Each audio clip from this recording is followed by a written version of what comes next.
성찬 쉐어링 감사드립니다. 그 리더가 된다는 것은 좋은 이야기만 듣고 있을 때 리더가 되지는 않습니다. 욕을 좀 먹어봐야 이제 제대로 리더가 되어가고 있구나 라는 것을 알게 되는 법이시죠. 고생 많으셨습니다. 우리 박희진 집사님은 익히 잘 아시겠지만 제 옆에 있으면 저한테 던지는 돌이 옆에 있는 사람한테도 자주 날아갑니다. 그래서 같이 일하고자 하는 특히 좀 중책을 만든 분들한테는 늘상 말씀을 미리 드리거든요. 가는 길이 쉽지 않을 거다. 뭐 처음 들으실 땐 별 생각이 없으시다가 돌 날아오면 그때 가서 그 말이었구나라고 생각하시는 것 같습니다. 아무튼 지난 2, 3년 동안 너무 수고하셨고 또 장년부를 위해 섬겨주신 것에 대해서 정말 감사드립니다. 여러분들이 하나님의 부르심을 받아 그 안에 평안하게 떠나셨고요. 70대 중반부터 한 80대 중반에 이르는 인생의 마지막 황금기를 우리 장년부 어르신들이 참 즐겁게 의미롭게 잘 보내셨어요. 저는 그 점에서 큰 축복이었다고 믿습니다. 자, 그런 맥락에서 각설하고 설교를 하도록 하겠습니다. 말이 길어지면 설교가 길어지고 설교가 변질되어서 훈시가 되더라고요. 자, 오늘 설교 말씀의 제목은 축복과 구원의 통로 가족입니다. 제가 이 설교를 준비하면서 지난 한 10여 년간 했던 가족 관련 설교를 쭉 다 모니터링을 해봤습니다. 오늘 설교 말씀은 어느 하루 아침에 나온 생각은 아닙니다. 그렇다고 여러분에게 지난 10년간의 설교를 검색해 보시라는 뜻은 아니에요. 그런데 하나님 안에서 말씀 안에서 또 육적인 가족과 영적인 가족을 같이 꾸려가면서 끊임없이 고민했던 그럼에도 불구하고 하나님이 가족을 주신 것이 얼마나 큰 축복인가라는 것을 생각하는 그런 말씀드립니다. 첫 번째, 하나님의 축복의 통로입니다. 창세기 2장 18절, 20절, 22절 말씀인데요. 제가 한번 읽어보겠습니다. 주 하나님이 말씀하셨다. 남자가 혼자 있는 것이 좋지 않으니 그를 돕는 사람 곧 그에게 알맞은 짝을 만들어주겠다. 그 사람이 모든 집짐승과 공중의 새와 들의 모든 짐승에게 이름을 붙여주었다. 그러나 그 남자를 돕는 사람 곧 그의 짝이 없었다. 주 하나님이 남자에게서 뽑아낸 갈빗대로 여자를 만드시고 여자를 남자에게로 데리고 오셨다. 성경 말씀에 등장하는 최초의 가족은 아담과 하와가 이룬 가정이었습니다. 그런데 그 가정이 만들어지는 과정이 좀 흥미로워요. 아담이 너무나 로맨틱하고 사랑이 많은 남자라서 가정이 만들어진 게 아니라 애시당초 그 가족은 부족함을 채우는 일로 시작이 되었죠. 부족함을 좀 무서운 말로 바꾸면 결함입니다. 결함, 좀 무서운 단어 아닌가요? 하나님이 이렇게 말씀하셨어요. 남자가 혼자 있는 것이 좋지 않으니. 근데 이 남자가 히브리어로 하면 아담이거든요. 사람, 아담. 남자는 이시구나. 죄송합니다. 아무튼 아담 이야기예요. 남자가 혼자 있는 것이 좋지 않으니 그를 돕는 사람 곧 그에게 알맞은 짝을 만들어주겠다. 공감하십니까? 젊을 때 이 말씀을 보는 거하고 이제 결혼한 지 한 30년 조금 안 됐군요. 한 28년 정도 지나가는데 이 시점에서 이 구절을 보는 게 느낌이 사뭇 다릅니다. 네. 이게 아들들을 키우시는 우리 자매들을 보면 훌쩍 자란 아들을 보면 너무 대견스럽죠. 남편처럼 속도 안 새기고 뭐 찡찡대지도 않고 밥만 잘 주면 그냥 쑥쑥 커가지고 큰아들 보는 그 자매들의 눈빛을 보면 이게 뭐 재산을 차려놓은 듯한 그런 얼굴을 좀 볼 수가 있습니다. 이 의미가 참 깊죠. 남자가 혼자 있는 게 좋지 않다고요. 그래서 그 사람은 아담입니다. 했던 일은 공중의 새와 짐승에게 이름도 붙여주고 열심히 했는데 도와주는 존재가 없었어요. 짝이 없었죠. 그래서 하나님이 드디어 그에게 짝을 만들어 주십니다. 하나님이 아담의 짝 하와를 만드신 것은 뭐 아름다운 사랑 이야기나 드라마나 영화를 찍고자 하신 것은 아니에요. 여기에 우리가 알 수 없는 섭리도 들어있겠지만 말씀을 통해서 볼 수 있는 가장 표면적인 이유는 아담이 가진 약함, 부족함, 결함 때문이었습니다. 부족함을 채우기 위해 만들어진 관계를 부부라고 한다면 좀 어떻습니까? 네. 사실 우리가 결혼에 대해서 생각해 보면 지나치게 드라마나 소설이나 사람들이 만든 이미지에 익숙해져 있고 길들여져 있었던 것을 알 수 있죠. 다행히 제자가 되면서 그게 좀 바뀌긴 했지만 그 요소를 완전히 제거할 수는 아마도 없었을 겁니다. 그렇게 하나님이 만들어 주셨는데 다행스럽게도 아담은 하나님이 만들어 주신 짝 하와를 참 좋아했어요. 네, 기뻐하는 모습이 나오잖아요. 그러나 그 가족의 이야기가 시작부터 끝까지 온통 아름답고 좋은 이야기로 이어지거나 결말 지어지지는 않습니다. 다들 아시다시피 그 짝 하와의 유혹에 넘어간 아담은 하나님의 명령을 거역했고요. 결국 그 둘은 하나님이 만드신 아담이 피땀 흘려 일구었던, 그리고 나중에는 하와도 도와서 함께 관리했던 그 에덴 동산에서 쫓겨나게 되죠. 그리고 그 동산에서 쫓겨난 아담과 하와 사이에 나온 두 아들 사이에 다툼이 일어나서 동생 아벨은 죽고 가인은 멀리 떠돌아다니는 신세가 되었습니다. 이처럼 성경 말씀에 나오는 가족의 역사는 무슨 동화에 나오는 아름다운 가족의 이야기와는 좀 거리가 먼, 때로는 슬프기도 하고 때로는 잔혹하기도 하고 도전적이기도 한 이야기들이 많습니다. 이들의 이야기는 나중에 먼 미래에 결국 그들의 가족의 후손들이 서로 갈리게 되고 서로 다투게 되고 심지어는 국가를 형성하지만 서로 간에 전쟁을 벌이면서 죽이기도 하는 그러한 이야기에까지 이어지는 어떤 그런 긴 서사시의 도입부 같은 느낌이 들기도 하는 것입니다. 가족의 시작은 부족함을 채우는 것에서 시작했고요. 그리고 그 과정은 또 다른 결함과 부족함을 만들어내는 확장판 같은 느낌이 제가 전반적으로 구약 성경을 볼 때 가족사에서 드러나는 겉모습입니다. 그러나 하나님은 그런 결함투성이의 가족을 통해서 축복을 또한 약속을 해주시죠. 이런 것이 우리가 하나님의 말씀을 통해서 배우고 깨달아갈 수 있는 영적인 섭리가 아닐까라고 저는 생각합니다. 창세기 12장 1절로부터 3절과 5절 말씀입니다. 주님께서 아브라함에게 말씀하셨다. 너는 내가 살고 있는 땅과 내가 난 곳과 너의 아버지의 집을 떠나서 내가 보여주는 땅으로 가거라. 내가 너로 큰 민족이 되게 하고 너에게 복을 주어서 내가 크게 이름을 떨치게 하겠다. 너는 복의 근원이 될 것이다. 너를 축복하는 사람에게는 내가 복을 베풀고 너를 저주하는 사람에게는 내가 저주를 내릴 것이다. 땅에 사는 모든 민족이 너로 말미암아 복을 받을 것이다. 5절. 아브라함은 아내 사레와 조카 롯과 하란에서 모은 재산과 거기에서 얻은 사람들을 거느리고 가나안 땅으로 가려고 길을 떠나서 마침내 가나안 땅에 이르렀다. 아브라함의 이야기입니다. 창세기의 말씀은 아브라함 이전과 아브라함 이후로 확연하게 갈리게 되죠. 아브라함 이전의 이야기는 훨씬 더 고대 이야기인 듯한 느낌을 풍기고요. 아브라함의 이야기는 고대이긴, 지금의 입장에서 보면 고대이긴 하지만 굉장히 자세하고 다양한 이야기가 11장으로부터 시작해서 50장까지 이어지게 됩니다. 그런데 살펴보면 이 아담의 이야기와 아브라함의 이야기에는 다른 이야기이지만 일맥상통하는 바가 있습니다. 그것은 뭐냐면 하나님이 가족을 통해 일하신다는 거예요.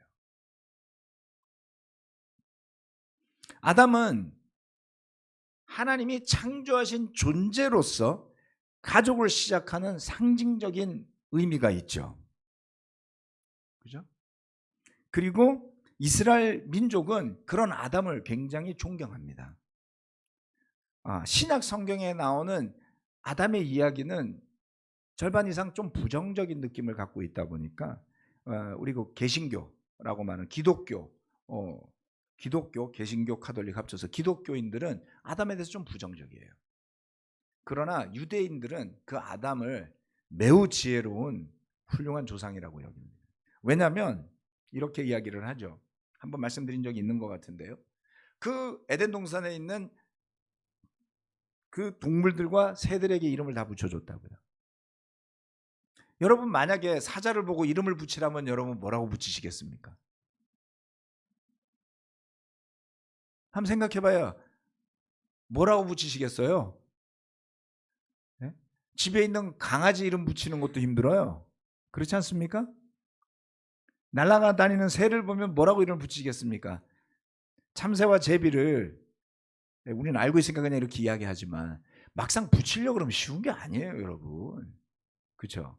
제가 아들들 이름 붙여놓고 나서 이걸 잘 붙인 건가 잘못 붙인 건가 오랫동안 고민했거든요. 이름이라는 게 파워가 있죠. 특히 이스라엘 사람들은 더더욱 그렇습니다. 마치 아메리카에 살았던 인디언들이 이름에 의미를 붙이듯이 뭐 바람에서 온 사람 뭐 이런 거 붙이잖아요. 그렇죠? 예, 그 뭐 늑대와의 춤을 뭐 이런 거 보면 나오죠. 유대인들도 이름을 붙일 때 그렇게 붙여요. 그래서 이름에 다 의미가 있거든요. 우리 한자 의미는 좀 더 다른. 그래서 아담을 그렇게 존경한다는 거죠. 그는 하나님의 창조의 축복을 입은 사람입니다. 그리고 그를 통해서 그렇죠? 사람의 이야기가 시작이 되잖아요. 적어도 성경 안에서.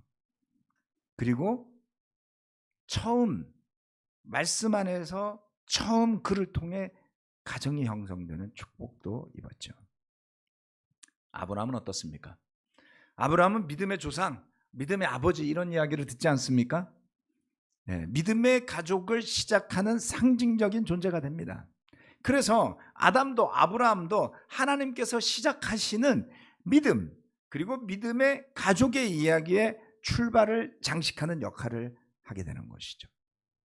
창세기 이야기의 실마리를 풀어가는 존재가 아담이라면 아브라함의 가족의 이야기는 본격적인 믿음의 역사의 시작점이에요. 아브라함은 하나님의 말씀을 듣고 그의 가족, 그렇죠? 그의 모든 것, 그의 가족 5절 말씀은 이야기하지 않습니까? 그의 가족, 아내 사레, 아직은 아들이 없었으니까요. 그리고 그의 조카도 데리고 아마도 그가 책임을 졌어야 했던 것 같아요. 왜냐하면 그의 삼촌도 돌아가셨으니까, 그의 아버지도 돌아가셨으니까, 그래서 그는 조카까지 책임을 지는 그의 책임의 범주 안에 있었던 가족들을 다 데리고 믿음의 여정을 떠납니다. 그래서 그 대가로 무엇이 주어집니까? 그를 통해 민족이 생겨날 것이며 아브라함 그 자신이 축복의 중심이 될 것이라는 약속이 주어졌죠.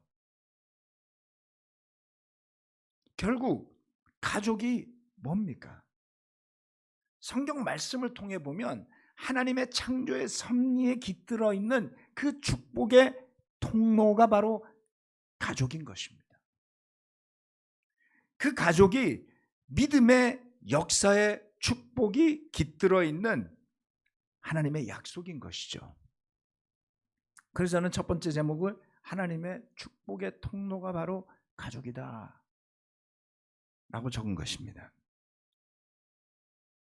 하나님을 향한 올바른 믿음, 하나님의 말씀에 대한 올바른 순종을 하고 산다면 그 가정은 반드시 하나님의 축복의 통로가 되는 덕을 입을 수가 있습니다. 다만 그렇게 되기가 어렵지요. 왜요? 다 자기 마음대로 해보고 싶은 게 있거든요. 그렇지 않습니까? 난 이렇게 살아보고 싶고 넌 저렇게 살아보고 싶거든요. 그것이 충돌하는 것이 팔팔하고 젊을 때 부부들의 문제 아닌가요? 그 젊을 때 길을 잘못 놓으면 나이 들어서 얼굴 안 보고 사는 거죠. 밥도 안 해주고 사는 거죠. 그래서 젊을 때 잘해야 늙어서 밥 얻어 먹고 산다는 이야기를 제가 많이 들었습니다.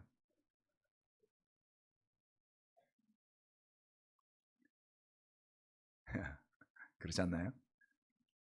얼마 전에 저희 졸업 동기들을 모임이 있었습니다.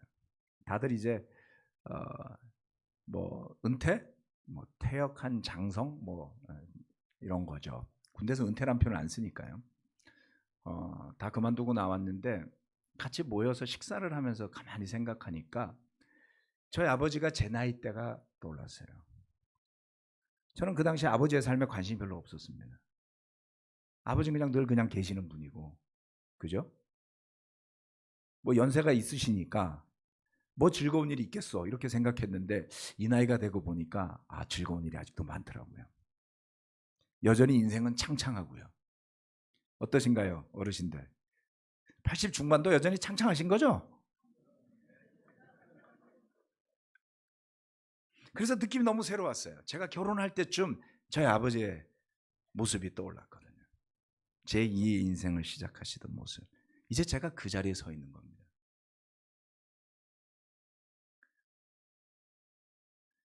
아주 젊었을 때보단 저는 지금이 좋다고 느끼는 이유가 이렇게 뒤도 볼 수 있고 앞도 볼 수 있는 아주 좋은 나이와 경험의 선상에 서 있기 때문이죠.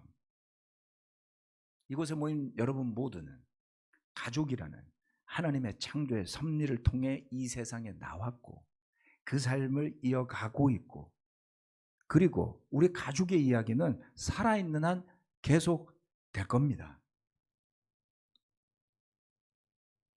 가정마다 문제도 다를 거고 탈이 많을 수도 있겠지만 그 가족의 이야기에 서려 있는 하나님의 축복에 대한 섭리 또한 기억해야 합니다. 그래야만 힘겨운 가족의 역사의 순간을 믿음으로 이겨내 갈 수 있으니까요. 가족은 하나님의 축복의 통로가 됨을 기억하시기 바랍니다. 감사하고 축복으로 여기고 기도해 주면 그 기도에 걸맞는 가정으로 거듭나게 될 겁니다. 다만 쉽지 않아요. 쉽게 생각하시면 안 되죠? 쉽지 않습니다. 프로가 하는 거 보면 다 쉬워요. 직접 하면 잘 안 돼요. 손흥민이 공 차는 거 보면 다 쉬워요. 골대 앞에서 차보세요. 들어가지도 않아요. 자, 그래서 말씀도 너무 쉽게 생각하시지 않았으면 좋겠다. 두 번째, 하나님의 구원의 통로입니다. 아브라함의 가족의 역사가요, 그대로 그 가족의 믿음의 역사가 하나님이 선택한 민족이라고 부르는 이스라엘의 믿음의 역사 속에 딱 박제가 되어집니다. 마태복음 22장 32절 말씀인데요. 이건 예수님이 하신 말씀이에요. 하나님께서는 나는 아브라함의 하나님이요 이삭의 하나님이요 야곱의 하나님이다 하고 말씀하셨다. 하나님은 죽은 사람의 하나님이 아니라 살아있는 사람의 하나님이시다. 주님께서 부활을 이야기할 때 아브라함과 이삭과 야곱의 이야기를 꺼냅니다. 족장이라고 흔히 표현하죠. 족장이라고 부르는데 딱 여기까지만 언급을 해요. 그 뒤로는 잘 안 나와요. 그래서 족장의 시대 그러면 아브라함, 이삭, 야곱의 이야기인 겁니다. 예수님이 부활을 이야기하실 때 이 세 사람의 이름을 꺼내죠. 사도행전 7장에 가면 스데반이 그 유명한 설교를 할 때 이 아브라함의 이야기가 또 나옵니다. 나는 내 조상들의 하나님 곧 아브라함의 하나님, 이삭의 하나님, 야곱의 하나님이다. 모세는 두려워서 감히 바라보지 못하였습니다. 출애굽기 3장 6절에 떨기나무 불 속에서 하나님이 모세에게 나타나셨을 때 하신 말씀이 예수님만 쓰신 게 아니죠. 스데반도 썼어요. 이 한 구절은 이스라엘 민족 가운데 하나님을 생각하는 사람들에게는 깊게 각인되어져 있는 믿음의 조상들의 이야기입니다.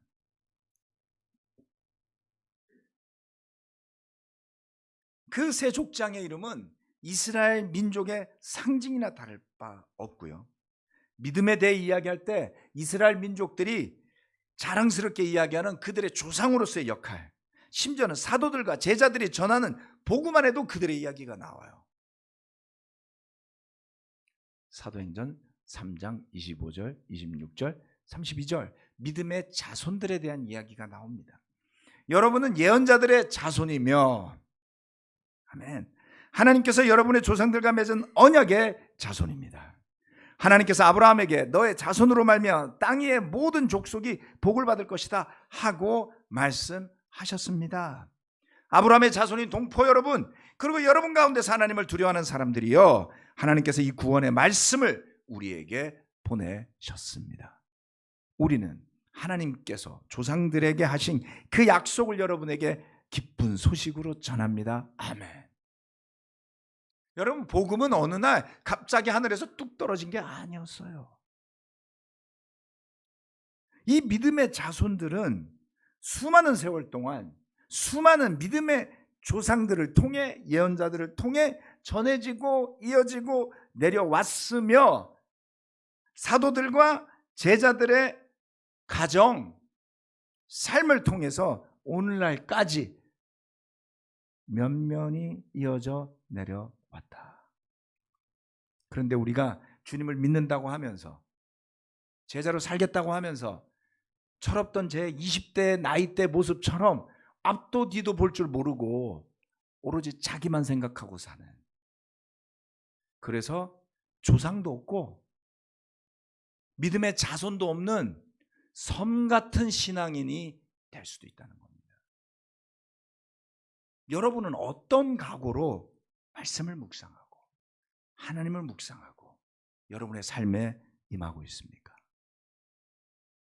나이가 들어가면서 육적인 철도 들어야 되고요, 정신적인 철도 들어야 되고요, 영적인 철도 들어야 됩니다. 그렇지 않으면 삶이 언밸런스해지겠죠. 그렇죠?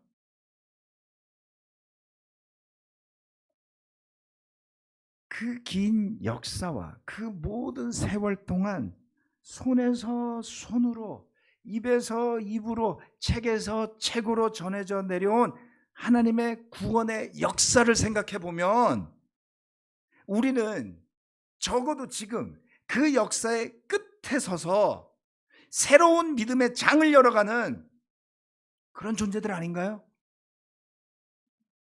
여러분, 대단하신 거예요. 신세 한탄이나 하면서 살 그럴 처지가 아니라고요. 그렇다고 우쭐할 처지도 아닙니다. 왜요? 그 긴 역사의 믿음의 조상들의 이야기를 살펴보면 우리는 정말 엄청난 하나님의 구원의 역사 안에 어떤 한 먼지 같은 존재들 아닌가요? 여러 가지 우를 범하는 것 중에 하나는 자기가 너무 대단한 것처럼 착각하고 싶은 거고요, 또 다른 하나는 너무나 지나치게 자기를 위하여서 이와 같이 어마어마한 가족과 가족을 이어가며 구원의 메시지를 전하려고 하셨던 하나님의 계획을 무시하는 겁니다. 여러분, 소중한 존재라는 것은 그냥 잘났다라고 생각하라고 말씀을 드리는 게 아니에요. 그 존재의식이 없다면, 그 영적 자아가 없다면, 그 자부심이 없다면 막 살겠죠. 복음을 통해서 교회는 그저 와서 복 한 번 받겠다고 오는 자리가 되면 정말 시장터가 되어버리고 말 겁니다. 시장이 나쁘다는 뜻이 아니에요. 그렇죠? 네. 그러나 믿음을 가지고 사는 사람들에게는 사명이 있는 것이죠. 그런데 이 조상이라는 단어가 믿음의 자손들에 표현된 예언자들이라고 말한 조상들은 자랑스러운 조상들이에요. 조금 전에 이야기했던 아브라함의 자손이라고 말했을 때 그 아브라함은 자랑스러운 조상이에요. 하나님께서 조상들에게 하신 그 약속을 기쁜 소식으로 전한다고 했을 때 그 조상은 자랑스러운 조상들이에요. 그러나 모든 조상이 자랑스럽지는 않았습니다. 어떤 조상이 되어야 하겠습니까? 요한복음 6장 49절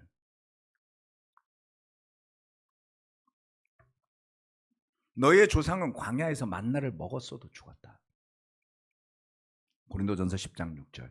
이런 일들은 우리 조상들이 악을 좋아한 것과 같이 우리가 악을 좋아하는 사람이 되어서는 안 된다는 것을 우리에게 가르쳐주는 본보기가 되었습니다. 이스라엘의 후손들, 믿음의 후손들, 후에 그리스도인이 된 사람들에게는 그 믿음의 조상들이라는 단어가 두 가지의 뉘앙스를 포함하고 있죠. 하나는 광야에서 고집을 피우다가 만나를 먹었어도 그곳에서 죽은 불신의 대명사들이 있습니다. 그래서 사도 바울은 그들을 일컬어서 우리 조상들이 악을 좋아한 것과 같이, 그 악은 뭐죠? 자기 멋대로 사는 것의 결과물입니다. 여러분, 자기 멋대로 살고 싶지 않으세요? 저는 그랬어요. 그냥 제 뜻대로 하는 걸 좋아합니다. 내 뜻대로 됐으면 좋겠어요. 근데 그 책임을 몇 번 지다 보면 별로 안 좋다는 걸 알게 돼요. 내 뜻대로 다 되고 내 아내나 내 자녀들이 불행하면 뭐죠? 하나는 알고 둘은 모른다라는 게 그런 거죠. 내 뜻대로 하고 주변을 불행하게 만드는 것이요. 주님의 뜻은 그러면 어디 있습니까? 가족이 웃지 않는데 주님의 뜻이 어디 있냐고요. 가족이 기뻐하지 않는데 나 혼자 기쁘다? 그거 좀 정신병자 아닌가요? 나가 살아야죠. 그런 사람이 있다면 빨리 떠나십시오. 그런 사람은 같이 살면 안 돼요. 이건 좀 심한 말이었나요? 네. 왜냐하면 여러분이 자신의 믿음은 책임질 수 있어도 남의 믿음은 책임질 수 없기 때문에 그렇습니다. 주님은 자기 십자가를 지라 그랬지 남의 십자가를 지라고 하진 않았어요. 네. 아까 미해자매가 잘 나눠줬는데요. 만인에게 사랑받고 싶었어요. 근데 그때 착각하죠. 내가 남의 십자가도 져줄 것처럼. 못해요. 그러시면 안 돼요. 잘못하면 우리는 이런 조상이 될 수 있습니다. 로마서 4장 16절. 이런 까닭에 이 약속은 믿음에 근거한 것입니다. 그것은 하나님께서 아브라함에게 이 약속을 은혜로 주셔서 이것을 그의 모든 후손에게도, 곧 율법으로 사는 사람들에게 뿐만 아니라 아브라함이 지닌 믿음으로 사는 사람들에게도 보장하시려는 것입니다. 아브라함은 우리 모두의 조상입니다. 바울은 깨닫게 되었죠. 핏줄보다 진한 게 약속이구나. 그렇죠? 네. 유대인들은 항변했죠. 예수님한테 우리는 아브라함의 조상이라 남의 종이 된 적이 없다고. 웃기지 말라 그랬어요. 예수님이. 그 네 조상은 거짓의 아비라 그랬어요.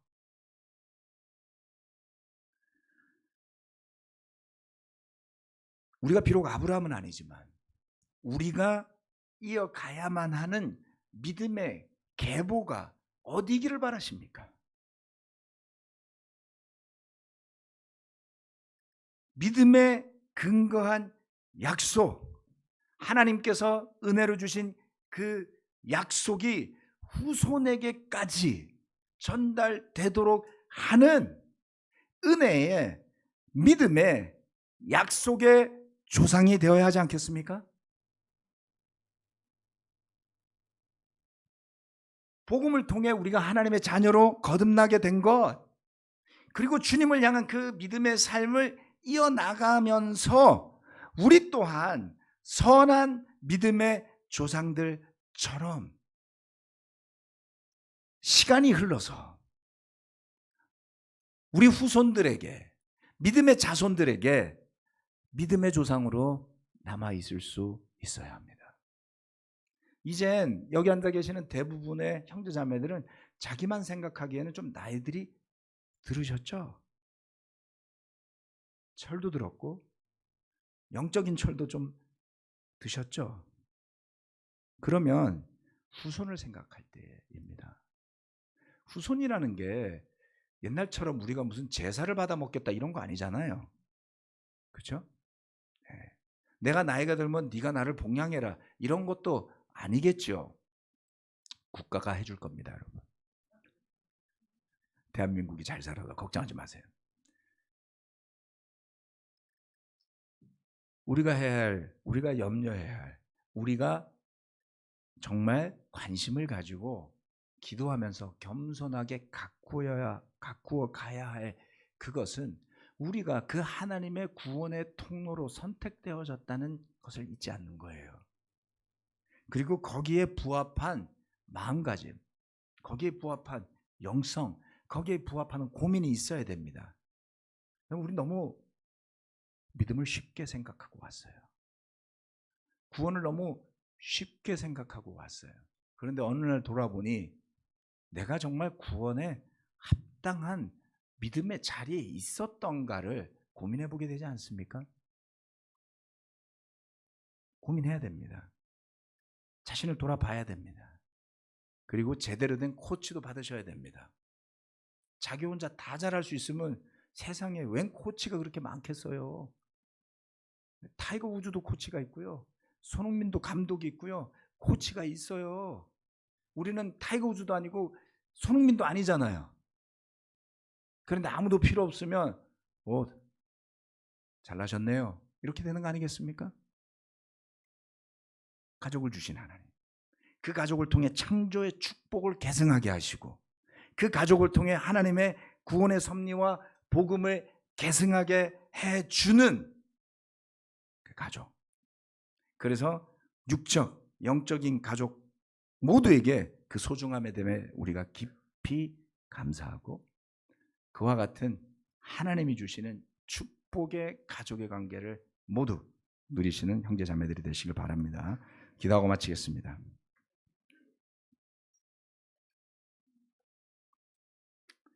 하나님 아버지, 우리가 받은 축복을 생각을 해볼 때 잘 묵상해 본다면 이 방에 있는 어느 한 사람도 감사할 게 없는 사람이 없을 것입니다.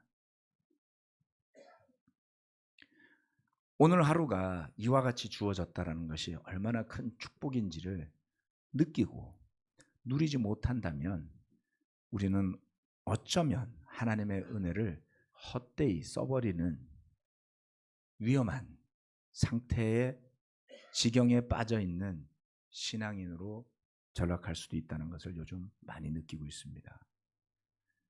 바라옵고 기도드리건대 우리가 마땅히 고민해야 할 것을 고민하게 도와주십시오. 그런데 그 고민은 슬프고 괴로운 고민이 아니라 희망이 있는 믿음의 고민입니다. 그래서 그러한 고민과 성찰을 통해 우리에게 전달된 복음의 의미와 믿음의 조상들을 통해서 우리에게 전달되어졌던 그 복음의 의미의 기쁨에 대해 더 감사하게 될 것이고, 비록 어느 누구도 의지를 갖고 태어난 사람은 없지만 하나님의 섭리 가운데 태어나게 하심을 축복으로 여기는 믿음에 나아가리라고 믿습니다.